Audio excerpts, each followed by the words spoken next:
नमस्कार. Complex number मधला next example. If x is equal to a plus b, y is equal to a alpha plus b beta, z is equal to a beta plus b alpha, and if alpha beta are complex cube roots of unity, then prove that x y z is equal to a cube plus b cube. So complex cube root of unity असं म्हटलेलं आहे. म्हणजेच काय, alpha आणि beta omega आणि omega square आहेत. So कुठल्याही एकाला ओमेगा आणि कुठल्या एकाला ओमेगा स्क्वेअर असं आपण म्हणू शकतो.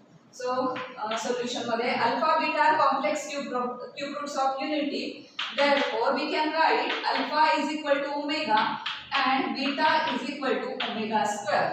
कारण आपल्याला माहिती आहे क्यूब रूट्स ऑफ युनिटी मध्ये जी कॉम्प्लेक्स क्यूब रूट आहेत ती कशी आहेत, -1 plus or minus square root of 3i/2 ही ती रूट्स आहेत. त्याला आपण नोटेशन दिलंय w आणि w square.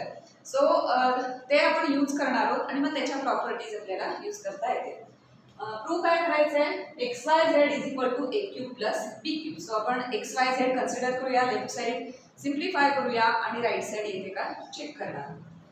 So to prove that xyz is equal to a cube plus b cube, consider LHS x, y and z. आता x, y, z च्या values दिल्या आहेत, ते आपण सबस्टिट्यूट करूया. दॅट इम्प्लाइज ब्रॅकेट मध्ये a plus b into second bracket a alpha plus b beta आहे. त्याच्या व्हॅल्यूज घालू आपण नेक्स्ट स्टेपला. आता हे लिहूया b beta and a beta plus b alpha. Alpha beta complex cube roots of unity आहेत म्हणून आपण या टर्म्स इथे यूज करू शकतो. So a plus b into bracket a alpha means a omega plus b omega square into a omega square plus इथे काय होणार आहे b ओमेगा. आता तर इथे सगळे कोएफिशिएंट आहे a b वगैरे, त्यामुळे ओमेगा स्क्वेअर प्लस ओमेगा वगैरे ह्याच्यासाठी आता तरी काय आपल्याला तिथे सबस्टिट्यूट करता येणार नाही.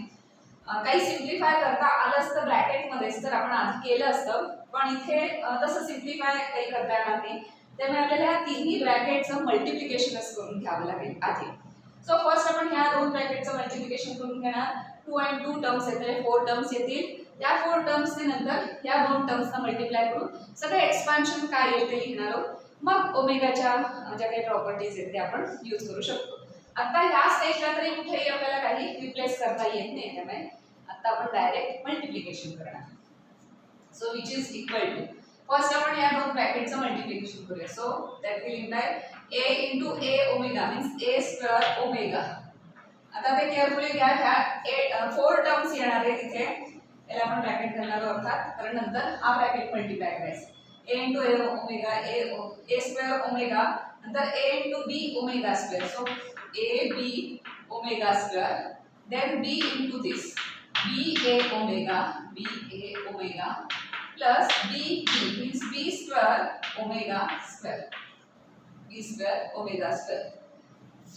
केअरफुली घ्या, कारण एखादी चुकून इकडे तिकडे झाली तर अर्थात माहिती आहे एक्सपान्शन आहे, भरपूर टर्म्स येणार आहेत, त्यामुळे कुठेही काही मिस आउट व्हायला नको. So a omega a square omega बरोबर आहे a b omega square, then b a omega and then b square omega square, and this is a omega square plus b omega. Third bracket. आता ह्या दोन ब्रॅकेटचं multiplication करायचं आहे आपल्याला. So first term ने आधी या दोन्ही टर्मना मल्टिप्लाय करूया. a square omega and a म्हणजे a क्यूब झाला आणि ओमेगा क्यूब झाला. So a cube omega cube झाला. then a square b omega cube plus a square b and omega omega square करना क्यूब नाही, ओमेगा इनटू ओमेगा आहे ना, omega square. या टर्मने दोन टर्मना मल्टिप्लाय करून झाला, तर ह्या टर्मने त्या दोन टर्मना मल्टिप्लाय करूया. a b omega square a means a square झालं, b omega square omega raise to 4 झाला. देन प्लस सगळं प्लसच आहे a b omega square a b square. So a b square omega आणि ओमेगा म्हणजे ओमेगा क्यूब झालं, हे झालं. या दोन टर्मने झालं मल्टिप्लाय करून. आता या टर्मने मल्टिप्लाय करूया. सो प्लस 8 टर्म्स येणार आहेत तिकडून, b आणि a स्क्वेअर झालं, b a into a square आणि ओमेगा into ओमेगा म्हणजे omega cube, b a omega cube झालं. त्याच्यानंतर ह्या टर्मने ह्या टर्मला मल्टिप्लाय करायचं. So plus b means b square a and omega means omega square झालं. सो 1 2 3 4 5 6 टर्म झाले. आता आपण ह्या टर्मने या दोन टर्मना मल्टिप्लाय करायचं. सो b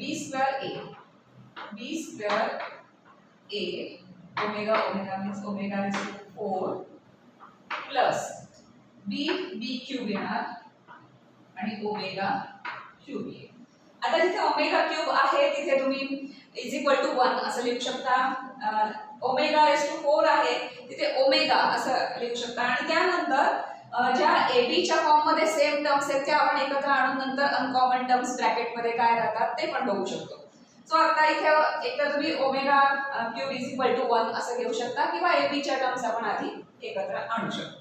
कुठल्याही स्टेपने गेला तरी चालेल. So which is equal to here omega cube and एक सिंगल ए क्यूब ची सिंगल टर्म आहे अँड बी क्यूब ची पण सिंगल टर्म आहे सगळे ऑब्झर्व केलं तर. बाकी ए स्क्वेअर बी ए बी स्क्वेअरच्या काही 2-3 टर्म्स आहेत तिथे. या दोन्ही सिंगल टर्म्स आहेत त्या लिहून टाकूया. A cube into omega cube is equal to 1. So ही टर्म काय येणार फक्त ए क्यूब येणार plus b cube into omega cube. So ही पण आपण लिहून टाकूया which is equal to b cube into 1 ना. तिथे रिझन लिहा शेवटी since omega cube is equal to 1 त्यामध्ये आहे. आता रिमेनिंग टर्म मध्ये कॉमन काय काय आहे का ते बघूया. तसं आपण त्या एकत्र घेऊ.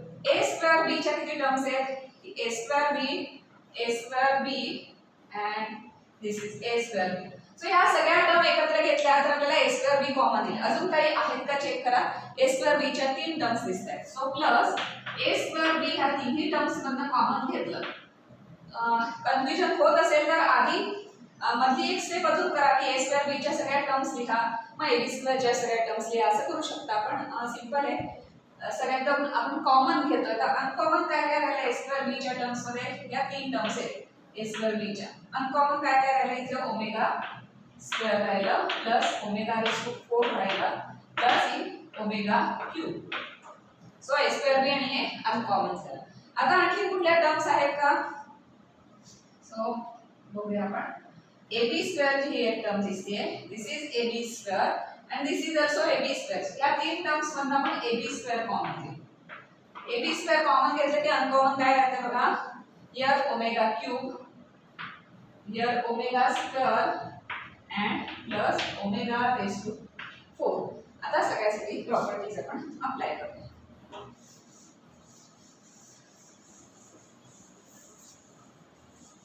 फर्स्ट दोन टर्म काय आले आहेत. A cube plus b cube आले.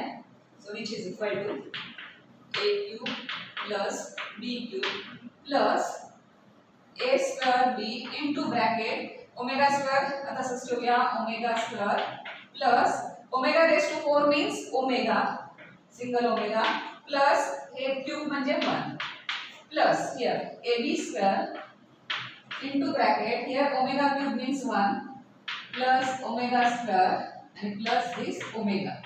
आता ती प्रॉपर्टी आठवा 1 प्लस ओमेगा स्क्वेअर प्लस आहे ना सगळीकडे. सो असोसिएटिव्ह असल्याने इकडे तिकडे केलं तरी चालेल. सो 1 प्लस ओमेगा स्क्वेअर म्हणजे काय झालं ते व्हॅल्यू किती असते त्याची 0 असते.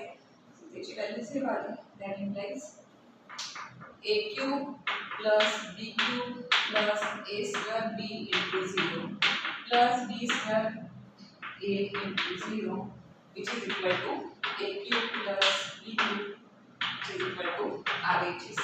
आणि हेच आपल्याला RHS म्हणून इथे प्रूव्ह करायचं होतं ते इथे प्रूव्ह झालेलं आहे. सो अशा पद्धतीने तुम्ही अल्जेब्राचे रूल्स वापरून त्याच्यानंतर ओमेगाच्या प्रॉपर्टीज वगैरे वापरून क्यूब रूट्स ऑफ युनिटीची जी एक्झाम्पल्स आहेत ती सॉल्व्ह करू शकता.